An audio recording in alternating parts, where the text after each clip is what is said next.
Este, ándale, justo iba a comentar. Ok. Pau, si llegas a tener algún problema para grabar, me dices. Y déjame nada más ir por mi hoja para... lo llevo desde mi celular para llevar quién participa. Ok, listo. Entonces, ya vimos el tema de contención o inhibición emocional, que es básicamente cuando suprimimos emociones. Y esto, de hecho, en términos de estrés, generalmente lleva a un incremento de estrés. Ahora,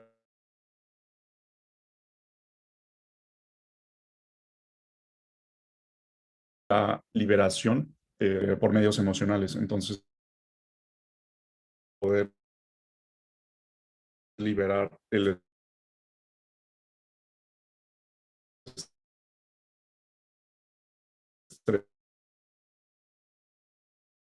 estrés viene anterior a eso de un término griego que quiere decir limpieza, y es una especie de limpieza, digamos, emocional, donde eliminamos emociones que son negativas. Bueno, cosas que nos generan emociones negativas, que sería el estrés internalizado. Eh, Esto es básicamente lo que vimos en el tema de internalización del estrés, que cuando nos exponemos a eventos estresores externos, internalizamos esas experiencias primero de forma psicológica y en segundo término de forma corporal. Los procesos a través de los cuales esto sucede no, o sea, no se entienden del todo, de hecho casi no se entienden.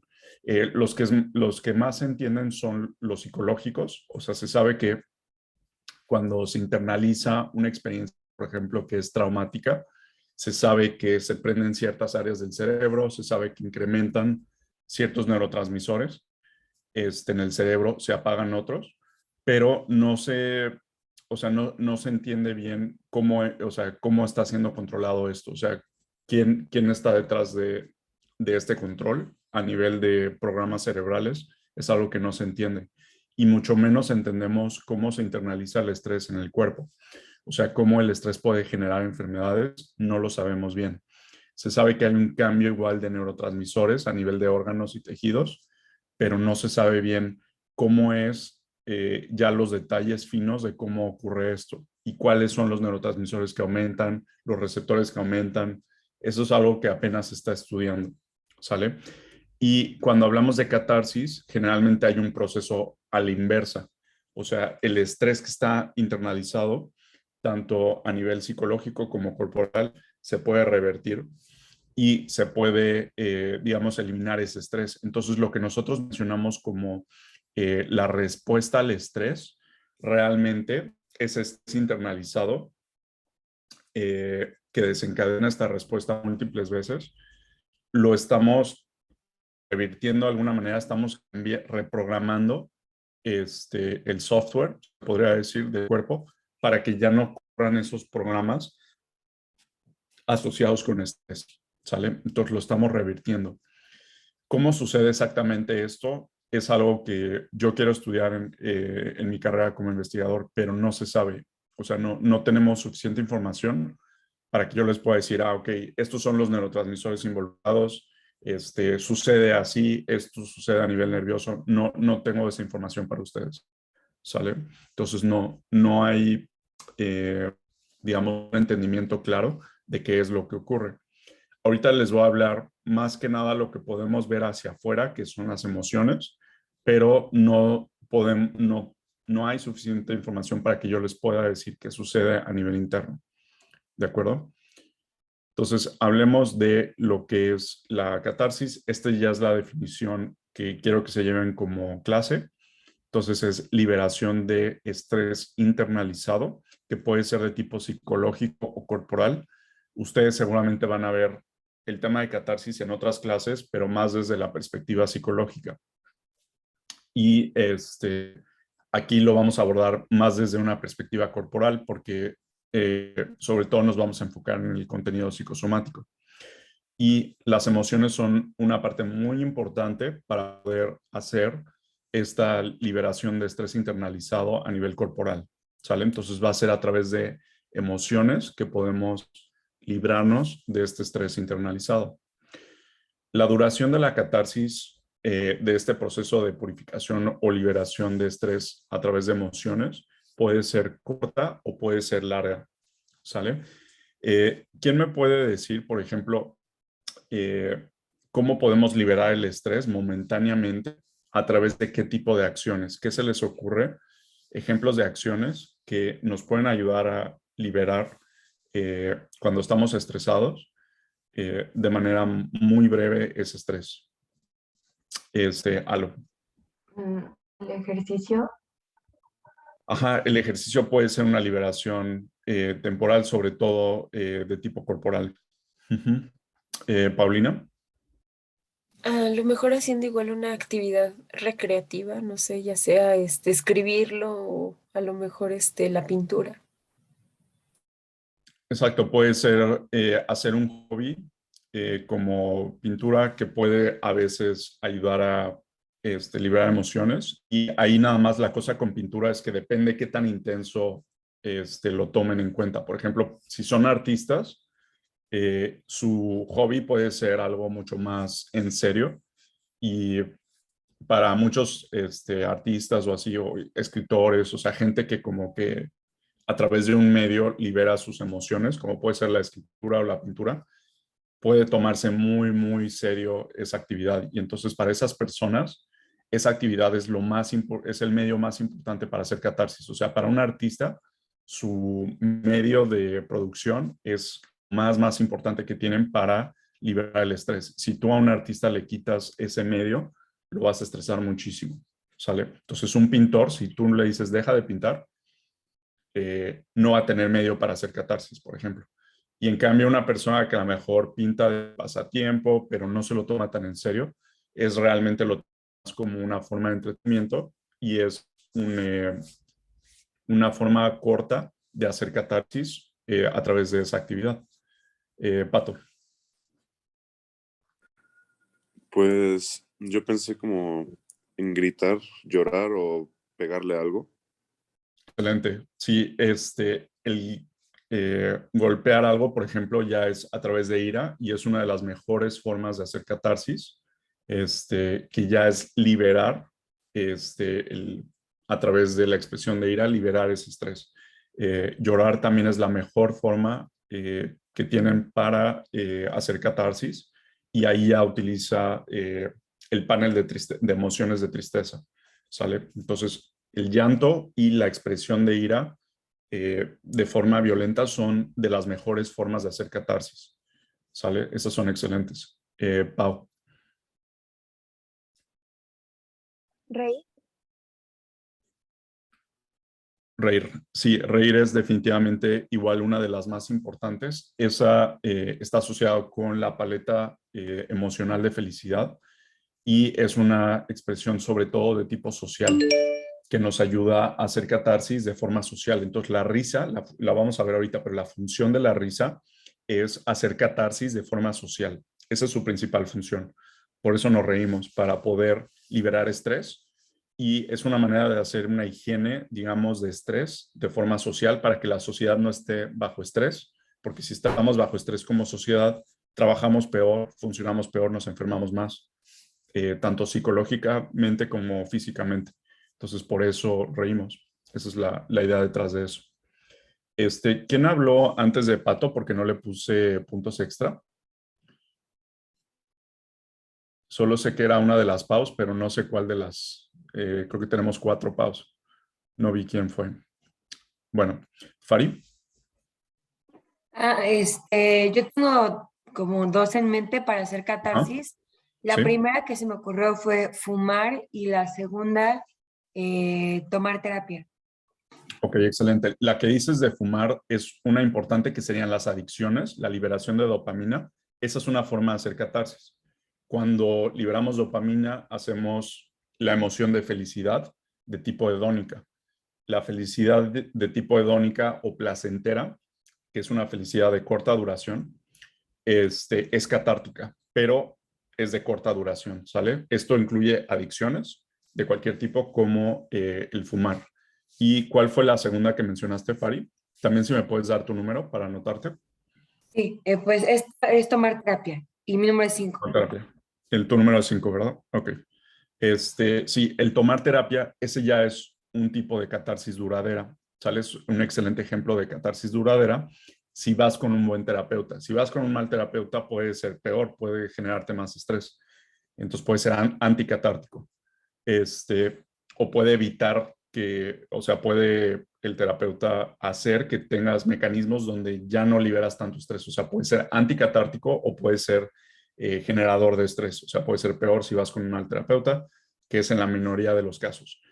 Eh, si van con un buen terapeuta, la catarsis va a ser de larga duración y va a ser profunda.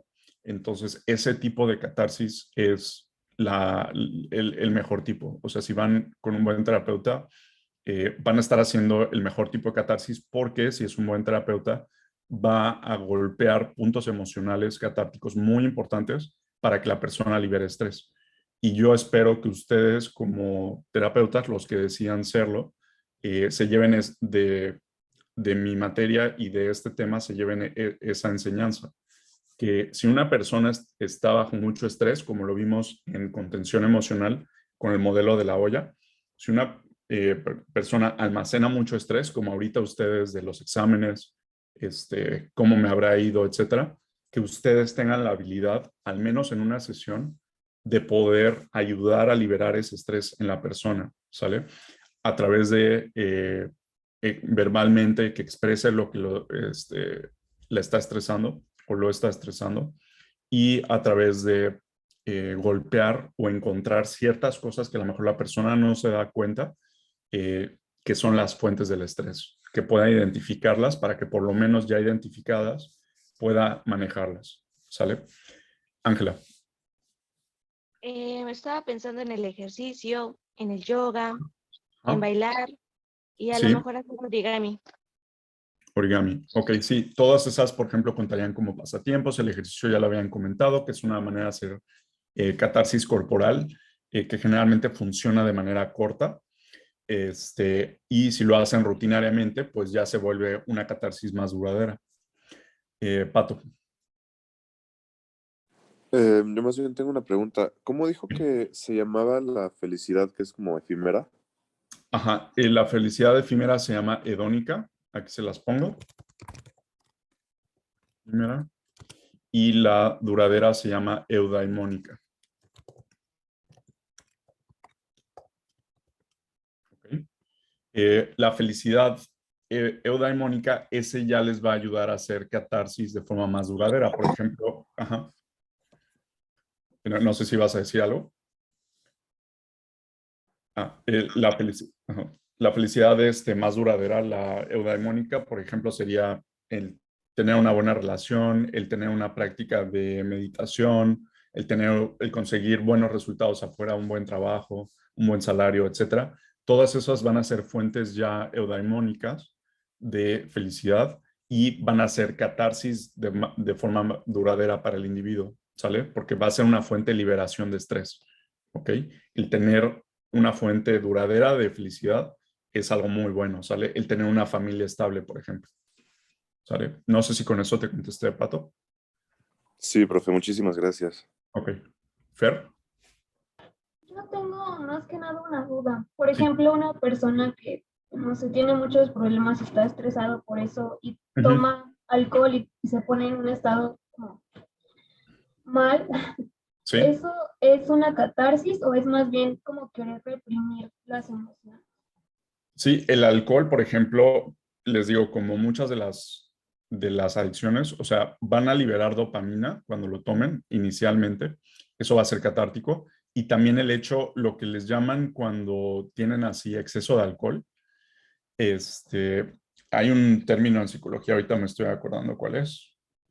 Eh, bueno, es básicamente como cuando te liberas, que casi como que te anulas, ¿no? O sea, que tienes estos blackouts donde ya ni te acuerdas qué hiciste. Es una especie de como de catarsis breve donde puedes hasta eliminar o sea, es como escaparte de ti. Cuando les llaman selfless, o sea, de que pierdes tu ser, eh, episodios de pérdida de ser, ¿sale? Como selfless episodes, se llama en inglés. Entonces, cuando la gente se pierde en una droga, llámese alcohol o llámese una sobredosis o lo que sea, es como una manera de matarse temporalmente y eso es liberador de estrés. O sea, porque si tú cargas mucho estrés, muchos traumas y tienes una sobredosis de cualquier droga, por ejemplo, en una peda, en una borrachera, si se te pasa el alcohol y terminas inconsciente, ese periodo inconsciente es liberador, o sea, es catártico de estrés porque estás como eliminándote temporalmente y eso es de alguna forma liberador. También las personas en ese inter, cuando se les sube el alcohol, generalmente hacen mucha catarsis porque pueden liberar su agresión, o sea, se eliminan las restricciones frontales de la corteza frontal, entonces pueden decir cosas, pueden gritarle a otras personas y eso socialmente, digamos, más aceptable que hacerlo sin alcohol. Entonces, el hecho, o pueden decir cosas que no dirían sin la influencia del alcohol. Entonces, todo esto es catártico para la persona, por lo menos de forma inconsciente, porque no, la mayoría de las veces no se va a acordar de lo que hizo, pero cuando se le quita el efecto del alcohol, va a despertar, o de la droga que sea, va a despertar con un sentimiento, digamos, de liberación de estrés. No sé si con eso te contesto, Fer. Sí, gracias, profe. Ajá. Dani, no sé si vas a preguntar algo, que se prendió tu micrófono. No, disculpe, se prendió solo. No te preocupes. Ajá, no te preocupes. Ok. Entonces, justamente la duración de la catarsis puede ser corta o puede ser larga, ¿sale? Corta va a ser generalmente la catarsis, que dura menos de 24 horas, ¿sale? Cualquier episodio donde liberemos estrés, pero nos dure esa liberación, o sea, que sea un proceso de liberación, pero que dure menos de un día, le llamamos una catarsis corta, ¿sale? Ejemplos ya los dijeron, las borracheras, el ejercicio, el hacer ejercicio, el ver algún programa en la televisión que nos dé alivio, como los que ven series de comedia, eso es hacer una catarsis corta, ¿sale? Nos sentimos mejor al terminar esas actividades catárticas, pero nos dura poco la catarsis. Al poco tiempo podemos volver a estresarnos rápidamente, ¿sale? En menos de una semana podemos recuperar el estrés que teníamos previo a esos episodios de catarsis corta, ¿de acuerdo? Entonces, este tipo de catarsis corta está asociado con procesos que generalmente vienen del exterior, ¿sí? La persona no hace trabajo interior, no tiene que reflexionar, no tiene que trabajar con, digamos, con sus demonios internos, con los agentes estresores de su vida, no tiene que enfrentarlos realmente. Y generalmente recibe siempre los estímulos de una forma externa, a través de ejercicio, a través de entretenimiento, a través de una droga. Siempre viene desde afuera, no desde adentro. ¿Sale? Este tipo de catarsis corta o como le llaman pasajera. ¿Sale? La expresión emocional puede o no estar presente, ¿sale? A veces no hay una expresión emocional. Por ejemplo, los usuarios de drogas a veces ni siquiera los ves reaccionar emocionalmente. A veces lo único que hacen los que toman drogas, como los opioides, es apagar sus emociones, como apagar la ansiedad o el miedo, tomando opiáceos, por ejemplo, y no los ves expresar emocionalmente y liberar ese estrés, ¿sale? Si llegan a liberar estrés, generalmente lo hacen emocionalmente, lo hacen de manera poco intensa y es de corta duración. Como por ejemplo cuando vemos una serie de televisión cómica, nos reímos, pero las risas son de corta duración. Generalmente no son muy intensas y no son emociones muy fuertes, ¿sale? O sea, podemos ver una película que nos pega mucho, podemos llorar, pero no va a ser algo así que vamos a estar así llorando de forma tan fuerte como lo haríamos, por ejemplo, en una sesión de terapia donde estamos lidiando con un tema personal directo nuestro, ¿sale? Entonces no va a ser tan intenso la expresión de la emoción. En una catarsis ya más duradera, más larga, aquí ya la persona trabaja, ya no viene desde afuera, viene desde adentro, trabaja con procesos internos y generalmente profundos, Por eso a veces se tienen que ir a otro periodo donde se generó el estrés traumático, que puede ser la infancia, puede ser en otro momento de la vida, pero generalmente ya hay que excavar y hay que irnos a profundidad y entenderlo, ¿sale? Aquí ya generalmente la persona está consciente de lo que está del estrés que está liberando, o sea, sabe qué es lo que le generó el estrés, mientras que en la catarsis corta, la persona se ríe o piensa algo, pero casi nunca lo trae a la conciencia, ¿sale? O con el ejercicio, pues no estamos conscientes de lo que estamos liberando el estrés, nada más estamos haciendo una actividad que nos desestresa. Aquí ejemplos ya sería terapia de tipo psicológica, una reflexión interna, por ejemplo, gente que medita muchos días para poder llegar a una reflexión que le es muy importante, ¿sale? Aquí podríamos inclusive tener algunas drogas, pero que ya son más reflexivas, como por ejemplo, no sé si han escuchado de la ayahuasca o ciertas drogas que son más como para hacer procesos internos. Ese tipo de sustancias pueden durar más tiempo el efecto y generalmente están asociadas con ciertas conexiones hacia el inconsciente. Entonces, este tipo de experiencias ya van a ser catárticas, pero más de largo tiempo, ¿sale? Y de hecho están probando este tipo de drogas a combatir estrés postraumático, por ejemplo, en veteranos de guerra, ¿sale? Y vamos a ver que aquí las personas ya tienen una expresión emocional muy intensa, pueden tener llanto muy intenso. No sé si vieron Club de la Pelea. Y los que no seguramente han visto estas agrupaciones o terapia de grupo, como Alcohólicos Anónimos, etcétera, donde el grupo como tal funciona como una especie de terapia grupal, donde la gente hace catarsis, o sea, hablan, hacen catarsis a través del lenguaje y también hacen catarsis emocional, lloran juntos, se enojan entre ellos, o sea, ayudan a sacar emociones de ira. Toda esta catarsis funciona para precisamente liberar estrés internalizado, ¿sale? Esta catarsis es mucho más efectiva, ¿sale? Nada más para que comparen, o sea, el ver, por ejemplo, una peli como Club de la Pelea sería una catarsis corta y ya el hacer la terapia que se ve al inicio de la peli de Club de la Pelea, ese ya sería un ejemplo de catarsis larga o duradera, ¿de acuerdo? No sé si alguien tiene dudas hasta aquí de lo que es la catarsis, sino para seguir avanzando. Ok. El tipo de catarsis que pueden hacer según las personas involucradas, podemos hacer catarsis individual, como lo que ya les dije, la meditación, pero duradera. Catarsis en par, por ejemplo, el hablar con un amigo o el hablar con un terapeuta, eso sería catarsis en par. Y el tercer tipo es catarsis grupal, que es ya cuando se forman grupos para hablar de un tema, liberar ciertas emociones. Y para eso les recomiendo, los que les interese este tema, que vean este excelente documental.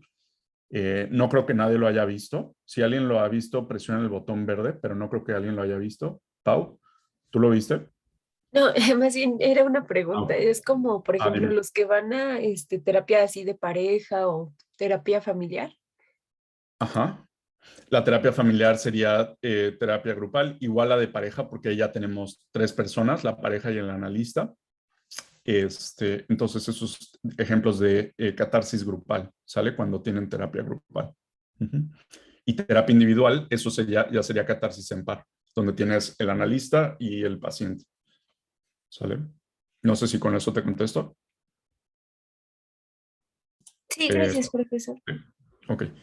Bueno, los que les interese mucho este tema, les recomiendo no se pierdan este documental. Es la mejor forma de entender catarsis grupal, súper intensa. Aquí lo que toman es prisioneros y hacen terapias grupales.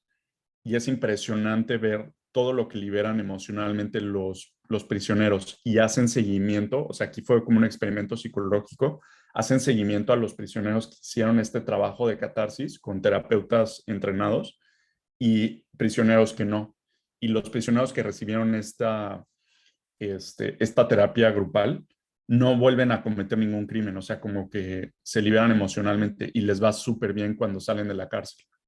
Y lo que es muy interesante es todas las experiencias traumáticas que liberan los prisioneros en la cárcel, o sea, muchos de ellos fueron violados, fueron golpeados, O sea, no tenemos una idea, pero muchos de los que son criminales se volvieron criminales por experiencias muy traumáticas. Entonces, me parece muy interesante si hicieran este tipo de experimentos en todas las prisiones. Yo creo que deberían de hacerlo.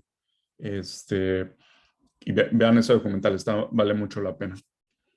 Ok, entonces ya entendimos lo que es el concepto de catarsis. Ahora, muy importante, quiero que entiendan el concepto de emociones, porque ustedes van a ser psicólogos y me interesa que lo entiendan desde una perspectiva psicofisiológica, porque las emociones son también corporales, ¿sale? Y quiero que entiendan por qué tenemos emociones. Todas las emociones surgen a raíz del estrés, ¿sale? Están hechas como un mecanismo asociado con el estrés y están ahí para cumplir las necesidades del individuo, las necesidades de la pirámide de Maslow, pero básicamente son como una brújula que nos va llevando a través del recorrido de la vida, ¿sale? Somos una especie de robots emocionales, pueden ver a los humanos como que nos controla una serie de acciones basadas en emociones. Entonces, estas emociones se trata de que nos adapten al individuo a su ambiente, ¿sale? Y vamos a tener adaptación a eventos y agentes estresores que pueden ser reales o pueden ser imaginarios, ¿sale? Esto va a guiar nuestras emociones. Inclusive la falta o disminución de agentes o eventos estresores también va a guiar las emociones. Cuando tenemos menos eventos estresantes y menos exposición a estos, es más probable que sintamos emociones positivas, ¿sale? Entonces, como les decía, funcionan como una especie de brújula que nos van orientando y también funcionan como una especie de manual para lidiar con ciertos eventos estresores, ¿sale? Esta es la definición oficial que pueden ver en muchos libros. Son reacciones psicofisiológicas que representan modos de adaptación del individuo al ambiente, ¿sale? Esa es la definición clásica. Y algunas personas, para que recuerden emociones, son energía. La E es de energía y moción, porque es energía en movimiento. Entonces, las emociones nos ayudan a hacer cambios conductuales para utilizar energía y moverla para alejarnos o combatir eventos estresantes y para acercarnos hacia eventos y agentes que no sean estresantes, ¿sale? Esto con el fin de dos motivos. O sea, las emociones lo que quieren es que logremos dos cosas. Preservarnos, o sea, sobrevivir y que podamos reproducirnos. Ese es el fin biológico de las emociones. Entonces, preservación y reproducción. Todas las emociones que tengamos van a tener esos dos fines. Preservarnos, o sea, que sobrevivamos y reproducirnos. ¿Ok? Preservación y reproducción. Entonces, las emociones positivas van a generarse cuando tengamos cosas en el ambiente que nos ayuden a preservarnos o a reproducirnos. Y las emociones negativas van a ser cuando tenemos algo en el ambiente que nos evita o nos pone en riesgo nuestra preservación, ¿sí? Que serían a nivel de pirámide de Maslow, y reproducirnos, que ahí no es tanto a nivel de pirámide de Maslow, sino si acaso el nivel inferior de la pirámide, que serían necesidades fisiológicas, pudiera incluirse reproducción, ¿sale? Entonces, ¿quién me puede dar ejemplos de cuando podemos tener ciertas emociones positivas? ¿Qué se les ocurre que podemos de repente tener emociones positivas por algo del ambiente? O sea, qué eventos del ambiente pueden generarnos emociones positivas y cómo se pueden asociar con preservación y o reproducción en una persona. ¿Qué se les ocurre? O sea, por ejemplo, cuando nos vamos de vacaciones, ahorita que se van a ir de vacaciones varios de ustedes, ¿por qué nos dan una emoción positiva el irnos de vacaciones? Paulina y luego Ana Pau. Pues porque te vas a relajar, entonces a lo mejor no sé, de que estamos ahorita en la ciudad y que hay mucho tráfico y a lo mejor no sé, si se van a la playa o o si se van al campo, pues hay un poquito más de tranquilidad y ves incluso todo el ambiente, todo el entorno que te rodea, la sensación, el poder respirar un poco más de aire fresco que el que se vive en la ciudad. Entonces, pues siento eso, ¿no? De que a lo mejor sientes esa relajación, esa alegría, incluso como que de dejar esa monotonía también como que siento que te relaja y que es algo bueno para el ser humano. Ok, y tomando lo que dijiste, ¿cómo lo ligarías con preservación, con que la persona puede sobrevivir más cuando toma vacaciones y con reproducción? O sea, ¿cómo asociarías eso, lo que dijiste, con que la persona ahora tiene más chance de sobrevivir y o de reproducirse? Pues no sé, o sea, lo mejor de preservación sería como que, pues, si está cerca del mar, pues eso, ¿no? De saber nadar o este, de saber lo que está haciendo y con quiénes está a su alrededor, porque a lo mejor o está solo o está acompañado. También yo creo que influye un poco eso, o sea, con quién está y lo que está a su alrededor, porque pues no está en su zona de confort. Entonces yo creo que podría ser esa una parte de preservación. Y de reproducción, la verdad de ahí como que todavía no me queda claro, entonces no Ok. sé cómo poner en ejemplo. Ajá, te voy a dar el ejemplo. Preservación, ¿por qué podemos sobrevivir más cuando tomamos vacaciones que cuando no? Pues tenemos menos estrés. Cuando nos vamos de vacaciones, no tenemos, digamos, estrés corporal internalizado porque no tenemos obligaciones, o sea, terminan las obligaciones del exterior, mejoran nuestra higiene de sueño, o sea, dormimos más, comemos mejor, tenemos más tiempo para comer, podemos comer más lento. Generalmente también tenemos acceso como a más recursos.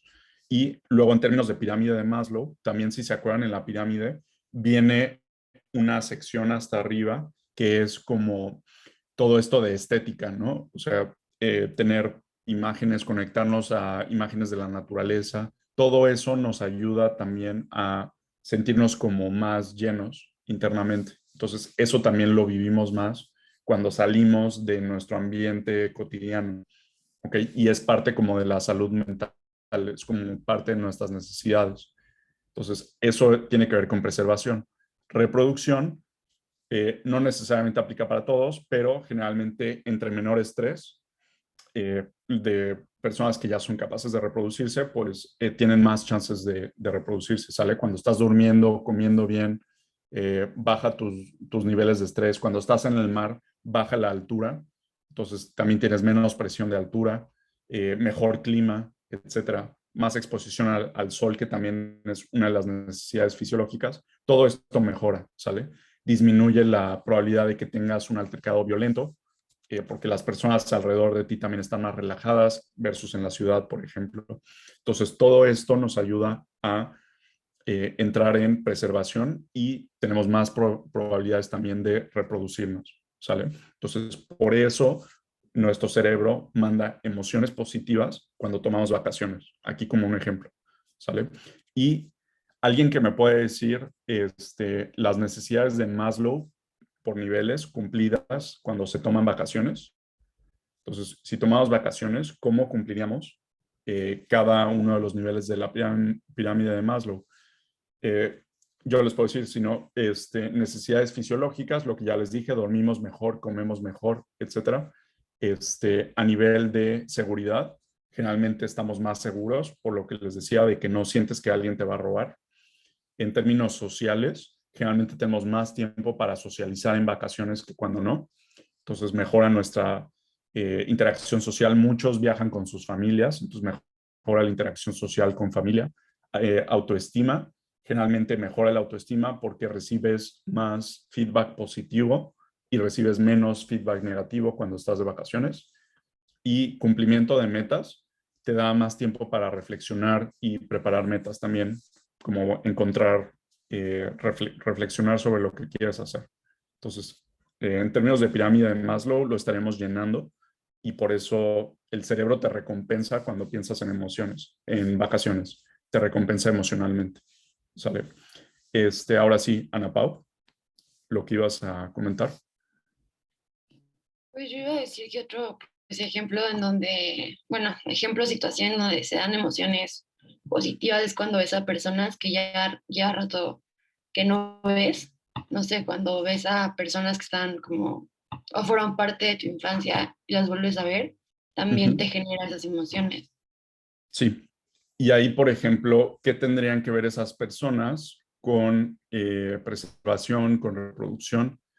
El volver a verlas porque es algo emocionalmente gratificante. O sea, ¿qué tiene en la persona que estimula o favorece su preservación y su reproducción? El volver a ver a esas personas. Pues lo que estaba pensando es que cuando ves a otras personas empiezas a platicar de cómo era tu pasado y lo conectas con lo que eres ahora y te hace sentir como, no sé, bien, como Ujú. que te genera tranquilidad, te genera pues felicidad el volver a conectar con esas personas. Exactamente en dónde entraría la reproducción aquí o el fin reproductivo, Ujú. pero por lo menos de preservación, pues como que te descargas ya sea con catarsis corta, pero lo haces porque te reencuentras, platicas con ellas, platicas de tus días, de cómo has estado Ujú. y sacas todo lo que tienes guardado. Ok, entonces ahí yo, por ejemplo, diría reproducción, en esta no tendría que ver, sería más preservación y sería como, depende de qué tipo de persona. Si mencionas, como al final lo dijiste, serían más amigos, como el reunirte con un amigo, una amistad. Eso ayuda mucho, por ejemplo, para igual eliminar estrés. Cuando hablas con alguien, sobre todo alguien de tu confianza, puedes hacer más catarsis. Entonces es liberación de estrés. Eso ayuda a preservación. Indirectamente también ayuda a reproducción porque liberas estrés. Igual nuevamente eso también beneficia a reproducción. Y el ver a un amigo también fortalece lazos sociales, que directamente es uno de los niveles de pirámide de Maslow. Puede aumentar ciertas cosas de seguridad. El fortalecer una amistad puede darte más oportunidades de seguridad. Entonces, directamente ahí también. Y fortalece también autoestima.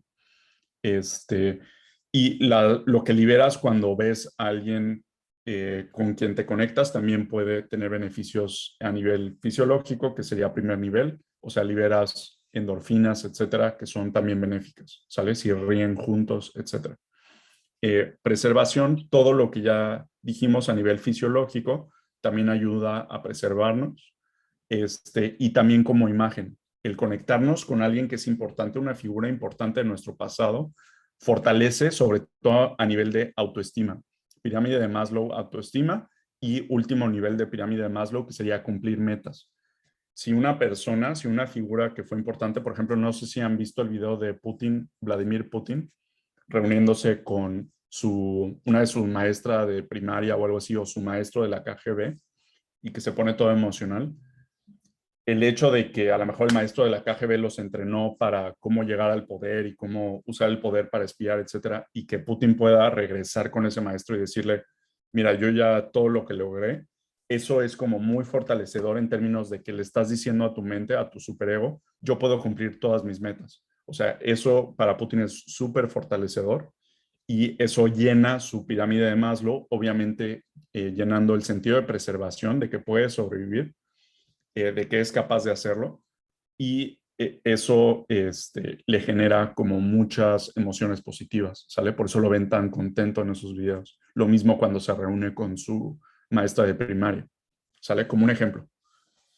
Ok, ponen, profe, una duda. Una persona que se autolesiona para combatir el dolor emocional, ¿podría decirse que está haciendo catarsis? Sí, sí. Una persona cuando se lesiona o los intentos de suicidio son catárticos también.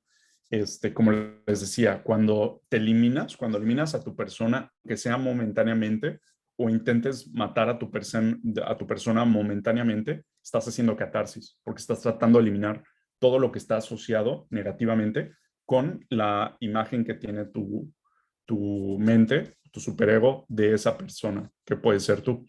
Entonces, el intento de suicidio es catártico en ese sentido. Por eso muchas, sobre todo mujeres, intentan suicidarse sin realmente querer hacerlo completamente. Y es muy catártico para ellas hacer eso. También consiguen atención, que es la otra cosa. Muchas personas intentan suicidarse para llamar la atención y tienen como efecto benéfico secundario el conseguir atención social y apoyo social, y ese apoyo social es catártico. ¿Vale? No sé si con eso te contesté, Fer. Sí, sí, gracias, profe. Ok, vamos a seguir avanzando.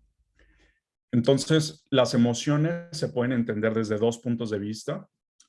Darwin fue el primero en entenderlas biológicamente, como siempre. Darwin en 1872 publicó este escrito que se lo recomiendo. Se llama La expresión de emociones. Y lo que descubrió Darwin es que las emociones son universales. O sea, que todas las personas tienen las mismas emociones.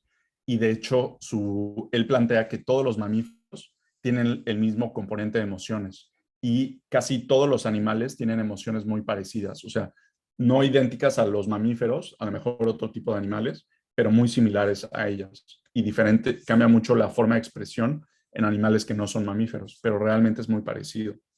¿Sale? Entonces, él no lo pudo entender porque no se entendía el concepto de estrés, pero ahora que se entiende, ya podemos entender por qué tenemos emociones, porque estamos tratando de sobrevivir, preservación y de reproducirnos, ¿sale? Eso básicamente sí lo dijo Darwin. Y las emociones cumplen un fin como un compás que puede guiar a la persona a cómo mejor ser feliz, perdón, cómo mejor preservarse y cómo mejor reproducirse en base al entorno que tiene, ¿sale? Y reproducción, no solo nos referimos a reproducción del mismo individuo, sino a veces el hecho de que pueda sostener algo que beneficie a toda su especie o a un grupo de su especie. Entonces, a lo mejor esa persona no se va a reproducir, pero sí va a beneficiar que otra persona se pueda reproducir, ¿sí? Apoyándola, o a que se preserve los hijos o las hijas de otro grupo de personas, ¿sale? Entonces, todas las emociones como que tienen esa finalidad, ¿sale? Y que se preserve como sobre todo el pensamiento o la idea que más beneficia a esta especie, ¿sale? Esa es un poco la idea, el concepto, perdón. Ok. Lisa Feldman Barrett, que es una psicóloga muy, muy importante, en los 90s trató de contradecir un poco a Darwin y ella dijo que las emociones no son tan universales, sino que dependen mucho de la cultura. Entonces, no es lo mismo las emociones en una tribu en África o en Australia que en una sociedad occidentalizada en una ciudad en Estados Unidos, por ejemplo, Nueva York. Entonces, ella dijo que las emociones son muy importantemente un constructo social y que cambian de sociedad a sociedad, ¿sale? Que es una especie de lenguaje social. Eh, yo estoy de acuerdo con eso, pero sí estoy más de acuerdo con Darwin. O sea, creo que las emociones sí son más algo biológico y no tanto un constructo social. O sea, no creo que nos ponemos de acuerdo como sociedades para decir, pues estas son las emociones que deben de tener. O sea, más bien se van adaptando la forma de expresión emocional a las sociedades en las que vivimos, pero como tal las emociones creo que son innatas. O sea, no creo que son aprendidas. Ana Pau. Profe, en mi artículo hablaba de sentimientos y decía que estos eran constructos. Entonces me gustaría saber cuál es la diferencia entre emociones y sentimientos. Así es. A mí no me gustan esos términos porque creo que son términos intelectuales y aquí es algo como más biológico, o sea, va más allá del intelecto, pero si quieren utilizar el concepto de sentimientos, ahorita les digo el nombre de un psicólogo que creo que deben de leer para entender bien estas diferencias, pero sí, básicamente los sentimientos es cuando procesamos, digamos, cognitivamente una emoción y le damos sentido a ella. Y o sea, hay como niveles para poder como disecar las emociones y comprenderlas mejor. Entonces, no es lo mismo un ataque de llanto, por ejemplo, que comprender, por ejemplo, lo que es melancólicamente un sentimiento de tristeza, ¿no? O sea, como a nivel análisis. Entonces, cuando hablamos de sentimientos, generalmente estas personas se refieren más a comprenderlos desde un punto de vista racional y también desde un punto de vista sentirlos corporalmente, ¿sale? Eh, no tenemos suficiente tiempo en el curso para que me vaya como a profundidad con esto, pero les mando en el chat el nombre del libro y del psicólogo que mejor explica esto, porque es algo como muy, muy intelectual, muy complejo a nivel intelectual, o sea, les va a tomar mucho tiempo realmente entenderlo y yo creo que no vale la pena, o sea, creo que es más bien como un juego de academia, de académicos, como para poder sacar más publicaciones, más que realmente para poder entender por qué tenemos emociones. Entonces, a mí no me gusta el concepto de sentimientos y de sobreintelectualizar estas cosas, sino más bien entender el por qué ocurren, ¿sale? Por eso no hablo tanto de eso. No sé si con eso más o menos te contesto. Sí, profe, gracias. Listo. Entonces, las emociones actualmente se han visto que son universales, se ha respaldado esta idea a través de ciertos estudios. Aquí tenemos uno publicado en una revista importante donde se entrevistan a miles de sujetos y se hace un mapa de calor del cuerpo y se dan cuenta que todos estos sujetos comparten sentimientos de calor o frío en su cuerpo en base a las emociones que tienen, ¿sale? Y esto nos habla de que las emociones son también constructos corporales, no solamente psicológicos. Entonces, están conectados con el cuerpo y justo lo que les decía, el propósito de la emoción es primero sentir, percibir lo que se está reaccionando con un estresor externo y posteriormente llevar a una conducta. O sea, cómo nos acoplamos a ese estresor o a esta eliminación de un estresor externo. Eso es básicamente la idea de las emociones.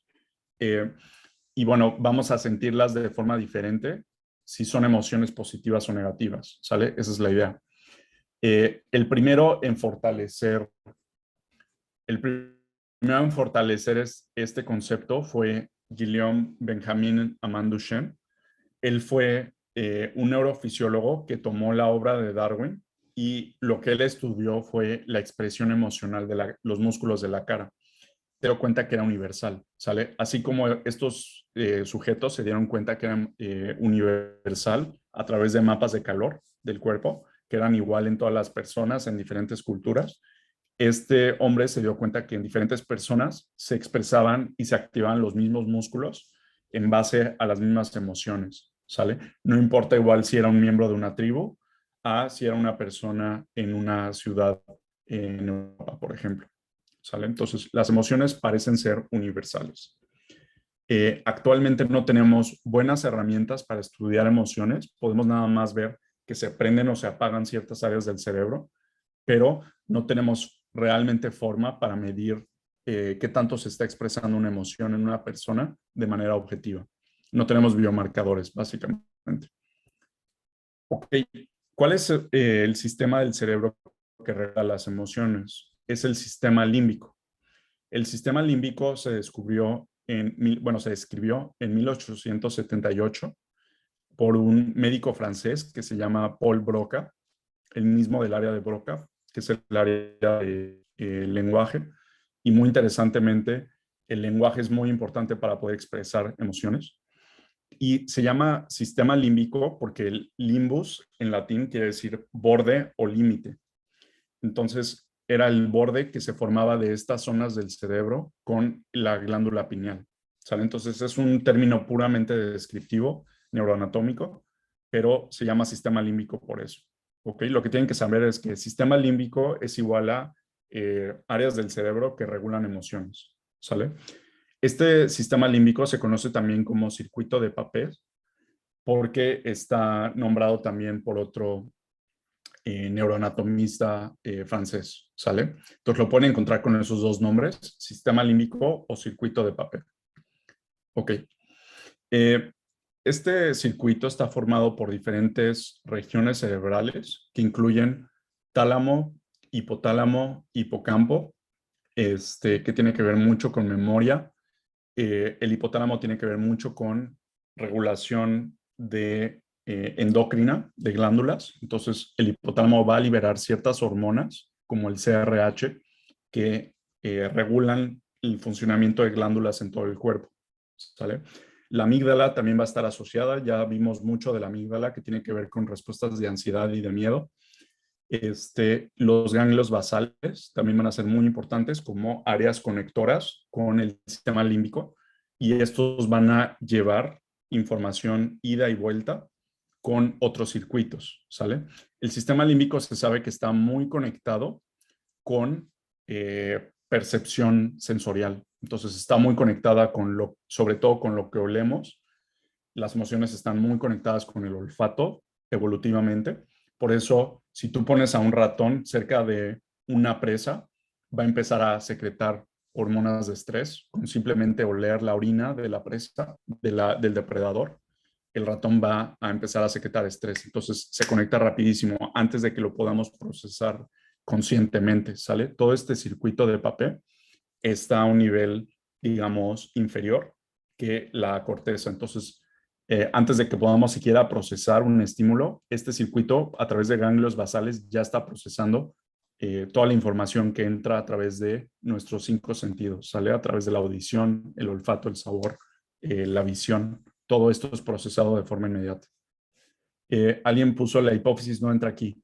Sí entra, pero indirectamente. Entra a través del hipotálamo y el hipotálamo, recuerden que conecta con la hipófisis. Entonces, a través del hipotálamo, ahí entra la hipófisis de manera indirecta, ¿sale? Igual que los ganglios basales, entra de manera indirecta, más con la conexión. Y la hipófisis es la conexión entre el hipotálamo y el resto de las glándulas endocrinas del cuerpo. O sea, a través de la hipófisis, el hipotálamo se conecta con glándulas como la tiroides, el páncreas, otras glándulas, las gonadales o testiculares, ováricas, para poder controlar lo que está pasando alrededor del cuerpo con los mensajes hormonales que envía el hipotálamo. ¿Sale? Listo. Entonces, muchas personas que estudian psicoanálisis describen que el sistema límbico, que es el que regula las emociones, es el mismo que el inconsciente, ¿sale? Entonces van a ver que algunos autores se refieren al inconsciente como el sistema límbico. Y nada más para que sepan, muchas personas como quieren destruir la parte más emocional, ya no quieren hablar del sistema límbico. Entonces, para muchos autores de neurociencias, ahorita que todo se está yendo hacia la parte somática o corporal y quieren olvidarse de la parte psicológica, están tratando de matar el término del sistema límbico, ¿sale? Entonces van a ver que si ustedes usan la terminología de sistema límbico, los van a ver raros, como si no existiera, ¿sale? Y realmente sí funciona como una especie de circuito o de sistema, a pesar de que muchos autores dicen que no existe. Hay muchísima evidencia que dice que sí se conectan estas zonas y que tienen mucha importancia para la expresión emocional, ¿sale? Listo. ¿Alguien tiene duda hasta aquí? Algo que no les mencioné es que este sistema límbico también conecta de forma muy importante con el sistema nervioso periférico. Entonces, conecta con el sistema nervioso autónomo, que es el sistema simpático y parasimpático, que es el que controla a través de catecolaminas y acetilcolina cosas como nuestra respiración, la frecuencia cardíaca, la dilatación pupilar, todo lo que ya vimos del semáforo verde, amarillo y rojo.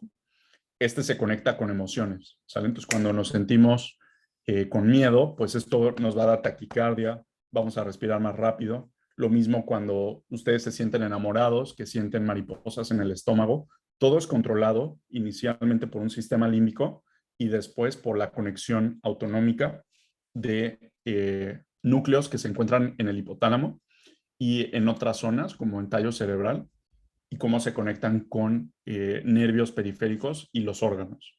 ¿Sale? Ok. Vamos a ver ahora la paleta emocional. Entonces, la paleta emocional, Darwin no la describió así, pero Darwin dio el origen de las 6 emociones que tienen los humanos. ¿Quién me puede decir de ustedes cuáles son estas emociones?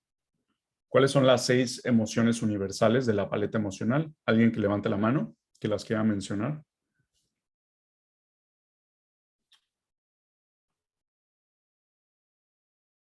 Es importante que las conozcan como psicólogos, es de lo más importante, yo creo, que deben de saber ustedes. Entonces, ¿cuáles son estas 6 emociones? Ok, vamos a preguntarle a alguien que no haya participado. ¿Sofía?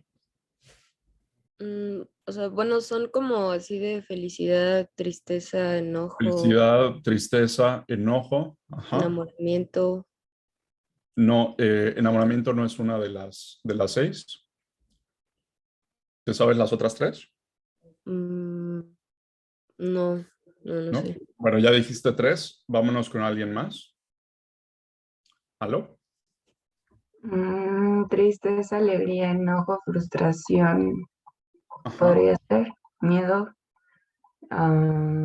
Miedo. Ajá. Miedo, ya dijiste cuarta. Frustración como tal no es una de las 6 emociones principales.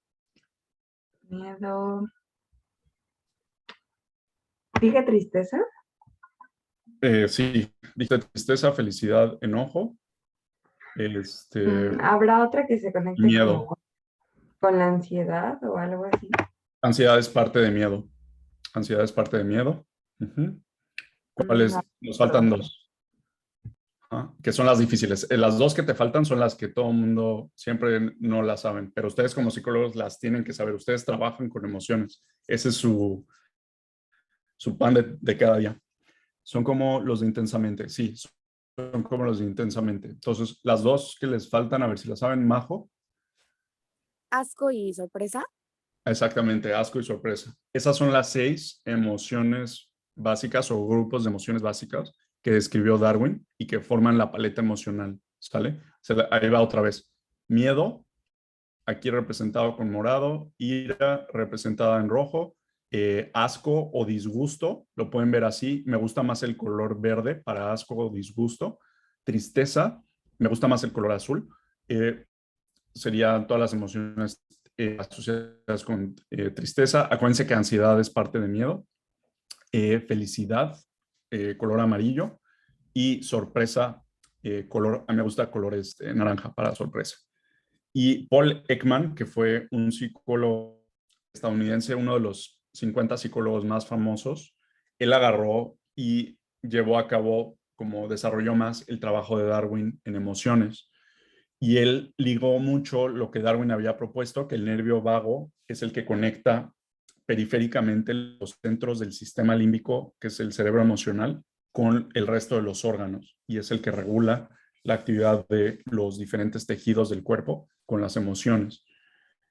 Paul Ekman, él dijo que para él la sorpresa no era una emoción, era lo único que no estaba de acuerdo con Darwin, y él dijo, vamos a quitar sorpresa dentro de las emociones, y sorpresa más bien es un potenciador de emociones, entonces puedes sentir miedo de manera muy intensa si además es sorpresivo. Ira también, o sea, algo que sea inesperado, se vuelve como que un potenciador de la emoción. Disgusto, lo mismo, tristeza o felicidad, todos pueden ser potenciados con sorpresa. ¿Sale? Que es el hecho de que no lo estés esperando. Pero él dijo, para mí, sorpresa no es una de las emociones. ¿Sale?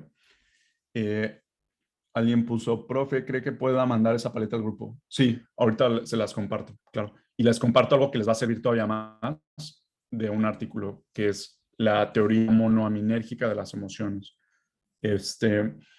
Ok, entonces, esa es la paleta emocional, es muy importante que la conozcan, porque biológicamente estas son como las 6 emociones a partir de las cuales puede partir cualquier subemoción o cualquier subsubemoción, ¿sale? Podemos decir que la única, bueno, más bien, ustedes díganme, de estas 6, ¿cuál dirían que es el grupo de emociones positivas?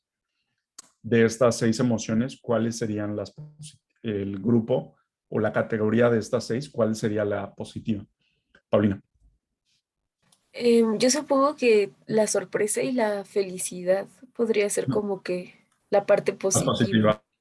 Normalmente ponen sorpresa y felicidad como positivas. Ahora, aquí va nada más un detalle. Sorpresa realmente es neutra, porque sorpresa puede ser, como les decía, que Paul Ekman dijo que es más bien un potenciador. Puede potenciar emociones positivas. O sea, yo me voy más con la definición de Paul Ekman que con la de Darwin. Puede potenciar emociones positivas, en ese caso sería positiva, o puede potenciar emociones negativas. Entonces, como potenciador es neutro. Entonces, yo diría que sorpresa es neutro y felicidad o todas las emociones que surgen a raíz de felicidad serían positivas. ¿Sale? Alguien está haciendo mucho ruido afuera. Ok. Frustración. ¿Quién me puede decir la frustración? ¿Dónde cae? dentro de estas emociones. Alguien que está frustrado, ¿qué tipo de emoción expresa? ¿Es ira? ¿Es miedo? ¿Es disgusto? ¿Dónde lo clasificarían? Alguien que está frustrado. Pues yo Ana digo Pau. que irán. Perdón. Ana Pau y luego Sofi. Ujú. Yo digo que, no sé, entre disgusto e Ujú. ira. Ok. Y Sof, ¿tú qué opinas? No, pues yo iba a decir que en ira. En ira. Y Javier, ¿tú qué opinas? O no sé si tienes alguna pregunta. No, yo iba a decir que entre tristeza y enojo.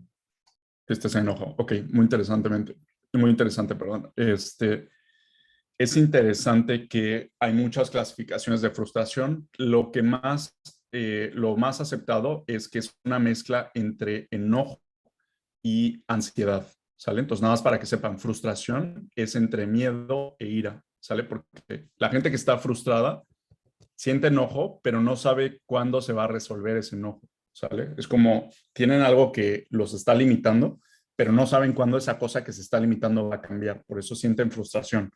Y es peor que el enojo en términos de generar estrés internalizado. La frustración es como si combinas justamente en la teoría de Sadin, de la olla. La frustración es lo que más genera, es de lo que más genera estrés internalizado, ¿sale? Porque tienes las dos cosas, los dos juegos negativos, ¿sale? Tienes respuestas de ansiedad y respuestas de enojo contenidas, ¿sale? Ok, entonces regresemos al concepto de catarsis. Catarsis es la purificación o la liberación a través de emociones, ¿sale? Es extremadamente efectiva para emociones que son reprimidas y evita que continúen internalizando y de hecho es al revés, es la externalización de emociones, la externalización del estrés a través de emociones, ¿sale? Entonces, ¿qué emociones son catárticas? De estas que vimos de la paleta emocional, ¿cuáles son las emociones catárticas? Fer. Yo creo que la principal sería ira, ¿no? Por eso de que lloras del enojo o golpeas. Ok. ¿El enojo o la ira para ti, Fer, siempre es catártica o solo a veces? Pues yo creo que siempre, porque, no sé, cuando estás enojado como que sacas muchas cosas que traes. Yo siento que sí, como que siempre es Y dime catártico. una cosa. Ajá. Dime una cosa. Ahorita que ya vimos lo de frustración, que aquí lo clasifican como parte, como en parte del enojo, pero que ya vimos que es entre enojo y ansiedad. Cuando estás frustrado, ¿tú dirías que es catártico sentirte frustrado? Mm, ¿O sentirte provocado, dirías que es catártico? ¿O a veces enfurecido cuando no lo puedes expresar? Porque estás enfurecido con alguien que tiene más poder o más jerarquía que tú, no lo puedes expresar. ¿Dirías que el enojo que sientes es catártico? O sea, que te ayuda a liberar estrés o te genera más estrés. no, pues sí, ahí creo que sí te genera más estrés que no puedas como hacer algo al respecto. Entonces, lo que dijiste es correcto. El enojo es catártico, pero solo cuando lo puedes liberar a través de acciones o a través de conductas, ¿sale? Aunque no sea directamente con la fuente del estrés. Cuando lo puedes hacer a través de una acción, es catártico. Cuando no, entonces no. ¿Ok? Entonces, solamente cuando se asocia con alguna conducta que puede ser liberadora, ya sea corporal o psicológicamente de estrés. Cuando no lo puedes hacer, la ira no va a ser catártica y va a ser al revés, va a ser un generador de estrés interno, un potenciador de, ¿sale? Sobre todo cuando está asociado con frustración, o sea, cuando está asociado con ansiedad. Ok, ¿qué otra emoción es catártica, además de la ira? De estas que tenemos aquí, ¿cuáles dirían que es catártica? Fer. Pues si decíamos que la risa es catártica, pues también podría ser la felicidad, ¿no? La felicidad. Y la felicidad siempre es catártica porque es una emoción positiva. Entonces, las emociones positivas siempre van a ser catárticas, ¿sale? Eso quiero que se lo lleven también. Siempre que una persona tiene una emoción positiva, va a liberar estrés. Las emociones positivas se asocian con la liberación de estrés. Por eso las personas que son felices tienden a tener menos estrés psicológico y corporal que una persona que no lo está, ¿sale? Entonces, las emociones positivas siempre son catárticas. Si te juntas con personas que son felices, es menos probable que sufras estrés y enfermedades psiquiátricas, psicológicas y corporales, ¿sale? Javier. No, yo iba a decir, o sea, pensaba que el chance de la mayoría, si no es que todas las emociones pueden ser catárticas, o sea, como la tristeza también. O sea, siento que se puede contener, pero también Sí. como expresar en el... Entonces, pues pienso que todas, o sea, el asco a lo mejor también, o sea, también como que se puede guardar, pero también se puede expresar. Entonces pensaría que pueden ser catárticas. Ok. Hay gente que piensa eso, o sea, que todas las emociones son hasta algún punto catárticas, pero por lo que he leído, la mayoría no tienen esta forma de ver las emociones. Por ejemplo, yo te preguntaría a ti, Javier, el, el disgusto, ¿cómo dirías que es catártico? O sea, ¿cómo dirías que el disgusto puede ser catártico? O sea, como en una situación en la que estás y estás incómodo, o sea, en lugar como de guardártelo, que te disgustes, como que lo sacas y lo dices, y en algún punto, por ejemplo, si expresar que te disgusta funciona, pues puede llegar a ser catártico, ¿no? Ok. Lo que ellos dicen es que el disgusto como tal no lo asocian tanto con catarsis porque más que liberar estrés, eh, a veces lo que ellos han observado, bueno, lo que los psicólogos han observado es que el disgusto puede generarte más estrés. O sea, el hecho de, por ejemplo, probar algo y que no te guste o con una persona, eh, el disgusto lo que va a tratar de hacer es que evites esa cosa. Entonces, la acción de evitarlo sí es en el sentido de que te va a reducir estrés porque ya no te vas a exponer a él, pero como tal, el sentir disgusto no necesariamente te ayuda a liberar el estrés que tienes adentro. O sea, como que no es suficiente el acto como tal, según la mayoría de los psicólogos, sobre todo Ekman, para que tú puedas liberar suficiente estrés internalizado a través de disgusto. Eh, puedes nada más expresarlo socialmente, o sea, el disgusto sobre todo tiene un componente social para que otras personas puedan ver tu expresión, pero no puedes liberarte como tal. No sé si, por ejemplo, has probado algo muy ácido, un dulce muy ácido, o algo desagradable, como una comida desagradable que te haya provocado una cara de disgusto y a veces hasta reflejo de vómito, así que le hagas como, pero como tal, eh, sí, o sea, que nada más tengas esa expresión. No sé si te ha pasado, Javier, que de repente pruebas algo y te sabe mal y tienes como una expresión de disgusto. Sí, sí, sí. Sí. ¿Y has sentido que se libera como tal esa percepción? O sea, que después de que lo tengas ya no te sabe mal la cosa o que ya te libraste de ese estímulo. Por ejemplo, si estás comiendo algo feo y haces una expresión de disgusto, ¿sientes que ya con eso como que lo dejas de percibir? No, no es así. Exacto. Y lo que sí haces es que señalizas a los demás esa expresión, ¿no? O sea, sí te sirve como para señalizar a los demás, esto está feo, y para evitarlo. O sea, generalmente cuando vomitas por disgusto, estás tratando de liberarte de esa cosa y definitivamente ya no vas a volver a acercarte a esa cosa, ¿sale? O vas a tratar de evitarlo.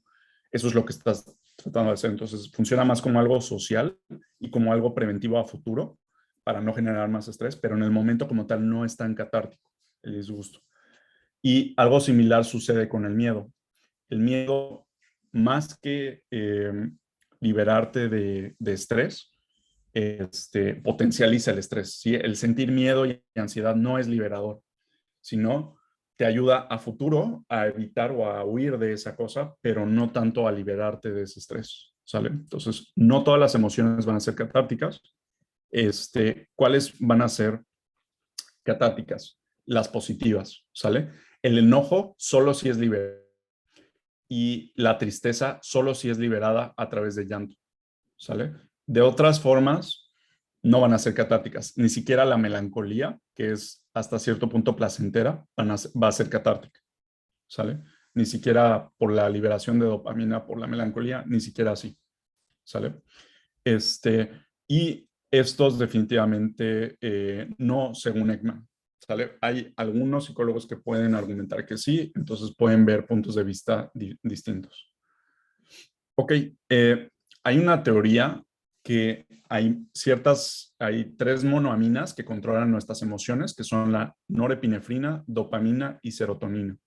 Las monoaminas son moléculas químicas que son muy importantes en ciertas áreas cerebrales, ¿sale? Prácticamente todo el cerebro, inclusive también en ciertos órganos, ¿sale? Entonces, la norepinefrina, dopamina y serotonina van a ser liberadas de manera distinta según el tipo de emoción que se tiene. Ahorita lo veremos con más detalle para cada emoción, pero se liberan de manera distinta y se puede formar casi como un cubo según el tipo de emoción que siente la persona, si tenemos mucho o poco de algunas de estas monoaminas, ¿sale? Por eso el tomar antidepresivos puede cambiar emociones, o el tomar antipsicóticos que tienen que ver con dopamina, o moléculas que alteren la norepinefrina pueden cambiar emociones en la persona, ¿sale? Igual el hacer ciertas acciones. Ok, siguiente pregunta. ¿El hacer catarsis es benéfico o es malo en términos de enfermedades? ¿Ustedes qué piensan? ¿Nos conviene hacer catarsis para enfermedades del cuerpo, sí o no? Aquí voy a llamar a personas en específico que no han participado. Vamos a ver quién está. Camila, ¿estás con nosotros?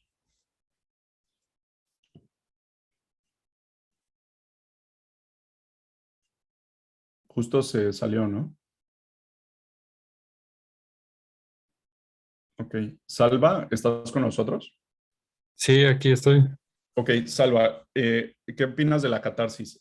¿Nos beneficia o nos hace daño el liberar estrés a través de emociones? ¿Puede ser bueno para nuestra salud del cuerpo o malo? Pues sí, ¿no? Yo diría que, o sea, se evitan hasta algunas enfermedades somáticas si logramos la catarsis.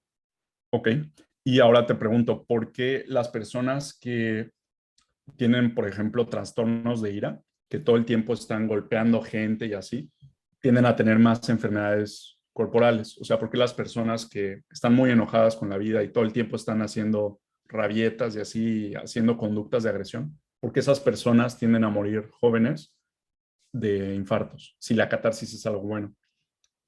O sea, sí, pero ellos como no lo expresan de la manera correcta. Nada más Ujú. agreden y no expresan bien lo que sienten. Exacto. Entonces, la catarsis, a ver, alguien levantó mano. Javier. No, pues yo iba a decir que no creo que todas las catarsis sean buenas, igual con los Ok. vicios, el alcohol y el cigarro, pues, te afectan corpóreamente. Exacto. Entonces, mucho depende de la forma de la catarsis. No todas tienen el mismo impacto en la salud. Y además, toda la catarsis emocional puede tener repercusiones, sobre todo si están asociadas a ira, pueden tener repercusiones a nivel fisiológico que pueden ser dañinas, ¿sale? Inclusive la felicidad, exceso de felicidad, éxtasis, puede ser riesgoso desde un punto de vista fisiológico. Cualquier emoción en extremo puede dañarnos a nivel fisiológico, ¿sale? Sobre todo si se tiene mucho estrés internalizado previo. Entonces, nada más tengan cuidado con eso. O sea, la catarsis es buena, pero sí conlleva cierto riesgo al momento de tenerla, sobre todo si es en extremo, ¿sale? Es muy, muy buena en términos crónicos, o sea, a lo largo de los años. Te puede salvar, por ejemplo, el hacer catarsis continua de tener una enfermedad autoinmune, un cáncer, cosas así. Pero a corto plazo, un episodio de catarsis muy intenso te puede matar, ¿sale? Entonces, es como, imagínense que el estrés es como manejar radioactividad. Cuando lo contenemos, esa radioactividad nos va matando, pero lentamente. Y cuando hacemos catarsis es como si estuvieras quitando lo que estaba conteniendo la radioactividad, pero si lo quitas demasiado, es como liberar demasiada radioactividad en un momento y puede ser explosivo. O sea, te puede matar al momento o te puede generar una enfermedad al momento, ¿sale? O exacerbar una enfermedad que ya tienes. Pero a lo largo te va a salvar porque la estás quitando, ¿sales? Como exprimir pus de una herida, si lo quieren ver así. Alo. O sea, por ejemplo, yo tengo disautonomía y Ujú. dentro de las cosas que detonan para que tenga un episodio de disautonomía es que Ujú. tenga emociones muy fuertes. O sea, sea alegría, sea enojo, lo que sea, Ujú. pero siempre el tener como Una emociones emoción muy muy, muy intensa. fuertes, Ujú. sí, Te lo pues dispara. me desencadena un episodio de disautonomía. O sea, digo, no solamente eso, pero sí como que es uno de los factores. Sí, totalmente. Y es justo por eso, o sea, porque imagínense, es como estás activando al máximo tu sistema nervioso central y periférico cuando tienes una emoción intensa. Entonces, se van a liberar neurotransmisores, se van a liberar neuropéptidos y estos van a tener acciones, ¿sale? Aunque sean acciones benéficas que todavía no entendemos bien cómo es que se maneja el estrés adentro y se elimina, no sabemos cómo funciona eso. No les puedo dar una explicación científica de qué es lo que está ocurriendo, pero ese proceso tiene un costo, el hacer eso. Y si acumulas mucho, el costo puede ser un episodio muy fuerte de algún síntoma, por ejemplo, o hasta la muerte, un infarto, un accidente cerebrovascular. Entonces hay que tener cuidado con la catarsis nada más. O sea, si es benéfica, pero llevada en extremo puede tener consecuencias fisiológicas muy importantes, ¿sale? A nivel psicológico, la catarsis generalmente siempre es benéfica, ¿sale? Rara vez puede hacerte daño el tener una emoción muy, muy intensa, excepto llevarte hacia suicidio, por ejemplo. Entonces, alguien que entra en llanto muy fuerte, sí puedes ponerlo en riesgo de que se suicide, eso sí. Entonces, psicológicamente, la catarsis muy intensa sí puede tener el riesgo o conllevar el riesgo de suicidio, por ejemplo. Pero fuera de eso, en términos psicológicos, generalmente siempre va a ser benéfico. ¿Ok? Y pueden verlo como un iceberg, nuevamente retornando a la alegoría del iceberg. Todas las emociones reprimidas es lo que está por debajo, todo lo que no vemos, y es lo que te va a matar lentamente, ¿sale? Es lo que te va a generar enfermedades más en términos crónicos. Y lo que vemos afuera es generalmente lo que te puede dañar de hacer catarsis.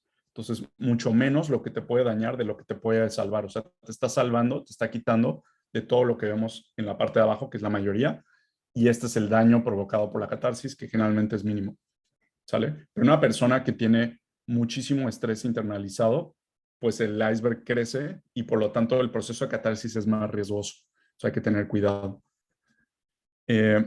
Ok, vamos a dejarlo aquí porque todavía hay cosas que ver de catarsis. Y le seguimos regresando a las vacaciones, si les parece bien. ¿De acuerdo? No sé si alguien tiene alguna pregunta o un comentario antes de terminar la clase. Ok, chicos, pues de mi parte eso es todo.